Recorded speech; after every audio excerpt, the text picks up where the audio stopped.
नमस्कार दोस्तों, मैं आदर्श कुमार आप लोग का स्वागत करता हूं आपके अपने चैनल एग्जाम दिव्य में। तो कैसे हैं आप सभी लोग? आशा करते हैं स्वस्थ होंगे, मस्त होंगे, अपने परीक्षा की तैयारी एकदम जोर शोर से कर रहे होंगे।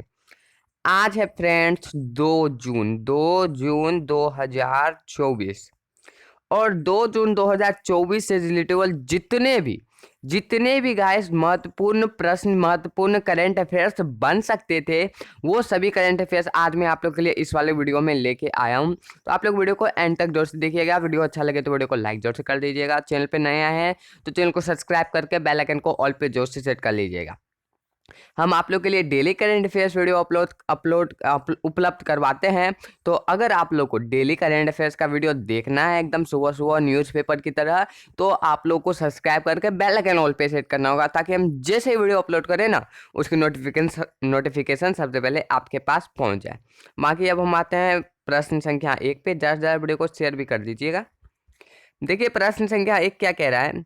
हाल ही में देखिए, जितने भी मैं आप लोग को प्रश्न करवा रहा हूँ ना, वो प्रश्न तो इम्पोर्टेंट है ही, लेकिन उससे रिलेटेबल मैं कुछ फैक्ट भी अगर बताऊं तो उसे भी आप लोग को ध्यान में रखना है।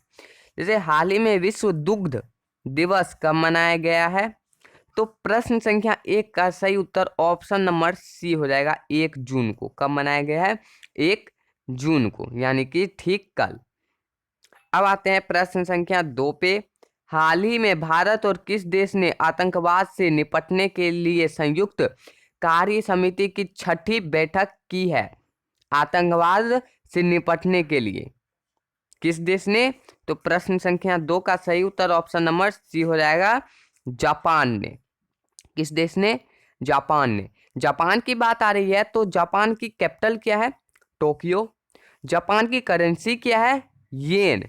और जापान के प्राइम मिनिस्टर कौन है? फूमो क्रिस्टांडो। ठीक है, ये थे कुछ जापान से रिलेटेबल। अब इस प्रश्न से रिलेटेबल, यानी कि जापान से ही अलग तरह से रिलेटेबल कुछ मुख्य बिंदु है। वो सभी तो आप लोग को बेसिक है, जो कि जापान के बारे में ध्यान में रखना ही रखना है, और इन सभी को भी ध्यान में रखना है। जैसे जापान में 1000 वर्ष पुराना सोनी माइंस महोत्सव समाप्त हुआ है। जापान को समुद्र के अंदर ज्वालामुखी विस्फोट के बाद नया द्वीप मिला है। इसरो जापान की स्पेस एजेंसी की मदद से अगला चांद मिशन पूरा करेगा। जापान के याकोहामा में डांसिंग पिकाचू कार्यक्रम का आयोजन किया गया। 2022 में जापान की जनसंख्या 8 करोड़ कितने है, सॉरी, जापान की जनसंख्या 8 लाख से अधिक घट गई। कितने घट गई? 8 लाख से अधिक घट गई। जापान को आप लोग को पता है कि एक और नाम से बुलाया जाता है, राइजिंग सन के नाम से। कहा जाता है कि जापान में सबसे पहले सन निकलता है। और जापान के बारे में कुछ और अगर आप जानेंगे ना, तो जापान में जितने भी घर होते हैं ना, सारे वुडन होते हैं, सारे लकड़ी के बने हुए होते हैं। कोई भी घर जो है स्टोन पत्थर का नहीं बना हुआ रहता है, सारे घर लकड़ी के बने हुए रहते हैं।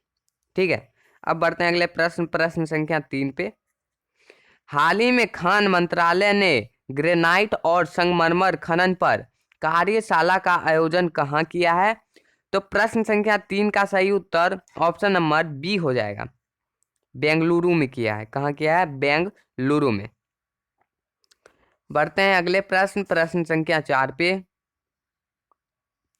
हाल ही में किसने दुनिया का पहला पूरी तरह से 3D प्रिंटेड इंजन वाला दुनिया का पहला रॉकेट लॉन्च किया है? यहाँ पे रॉकेट होगा, रॉकेट लॉन्च किया है।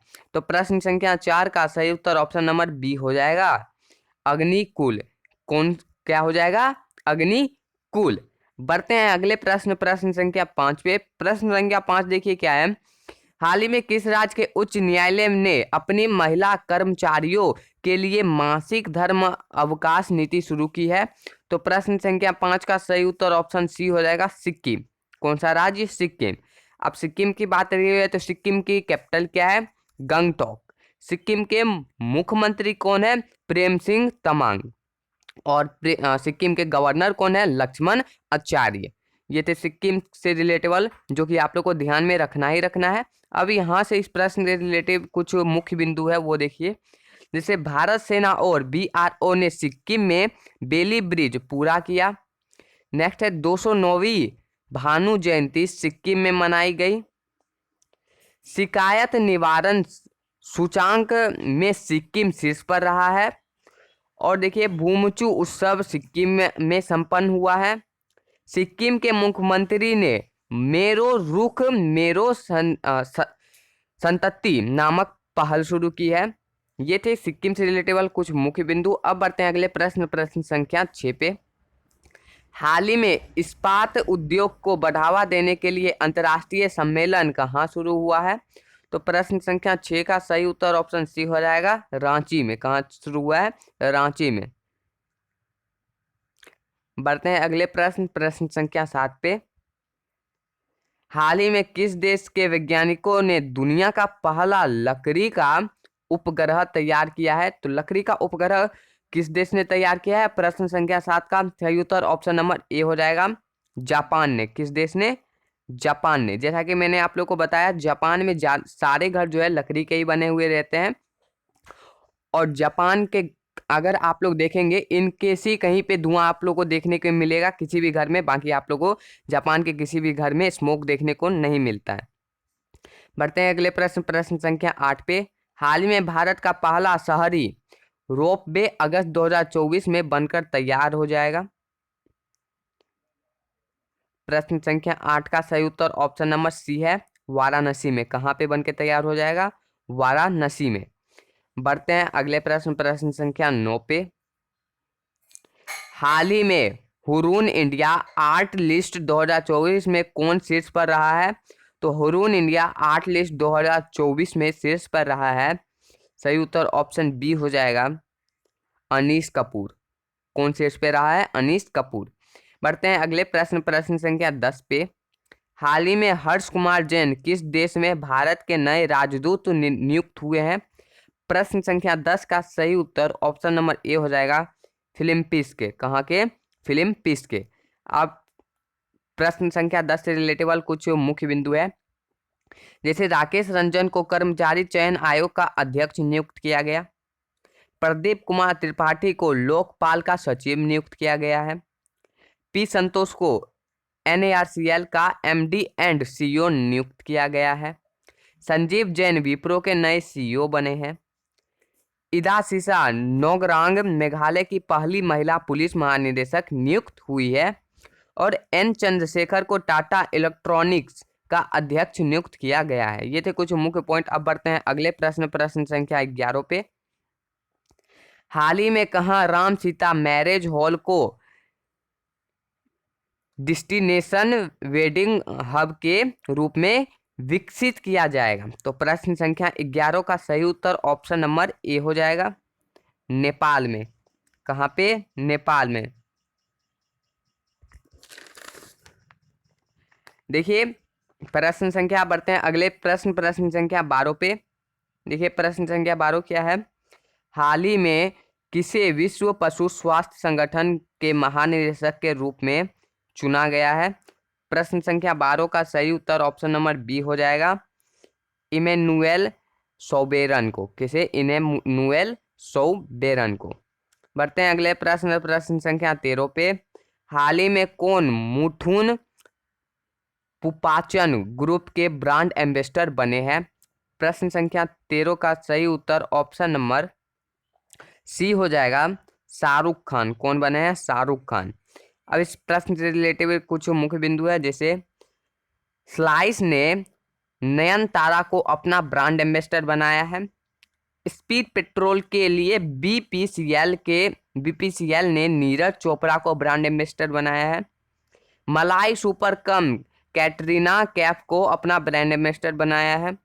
चेन्नई सुपर किंग्स ने कैटरीना कैफ को अपना ब्रांड एम्बेसडर बनाया है। और देखिए बिस्लरी टेक्नो और होंडाई मोटर्स इंडिया ने अपना ब्रांड एम्बेसडर दीपिका पादुकोण को नियुक्त किया है। ये थे कुछ मुख्य पॉइंट। अब बढ़ेंगे अगले प्रश्न, प्रश्न संख्या 14 पे। देखिए क्या है? हाल ही में एयरपोर्ट काउंसिल इंटरनेशनल की नवीनतम रिपोर्ट के अनुसार विश्व का सबसे व्यस्त हवाई अड्डा कौन सा है? प्रश्न संख्या 14 का सही उत्तर ऑप्शन नंबर सी हो जाएगा, हसफील्ड जैक्सन। कौन सा हवाई अड्डा है? हसफील्ड जैक्सन। जो कि यूएसए में स्थित है। और सेकेंड नंबर पे हमारा अगर कोई आता है जो कि सबसे ज़्यादा व्यस्त है तो वो है दुबई। और हमारे इंडिया का कोई आता है जो कि 10 नंबर पे आता है, इंदिरा गांधी एयरपोर्ट। अब बढ़ते हैं अगले प्रश्न, प्रश्न संख्या 15 पे। हाल ही में कौन सबसे तेज 100 वनडे विकेट पूरे करने वाले पहली महिला क्रिकेटर बनी है? तो पहली महिला क्रिकेटर कौन बनी है? सही उत्तर ऑप्शन नंबर बी हो जाएगा, सोफी एक्लैक्सटन। सोफी एक्लैक्सटन। तो गाइस ये थे आज के हमारे 15 मोस्ट इंपॉर्टेंट करेंट अफेयर्स। अगर आप लोग को ये वीडियो अच्छा लगा हो तो वीडियो को लाइक जोर से कर दीजिएगा। अगर आप लोग चैनल पे नए आए हैं तो चैनल को सब्सक्राइब जोर से कर लीजिएगा और साथ ही बेल आइकन को ऑल पे जोर से सेट कर लीजिएगा ताकि हम जो भी वीडियो अपलोड करें उसकी नोटिफिकेशन सबसे पहले आपके पास पहुंचाए। ज़्यादा से ज़्यादा वीडियो को शेयर जोर से कर दीजिएगा और नीचे कमेंट में जरूर बताइएगा वीडियो कैसा लगा। हम आपसे मिलेंगे नेक्स्ट वीडियो में नेक्स्ट टॉपिक के साथ। तब तक के लिए जय हिंद, जय भारत।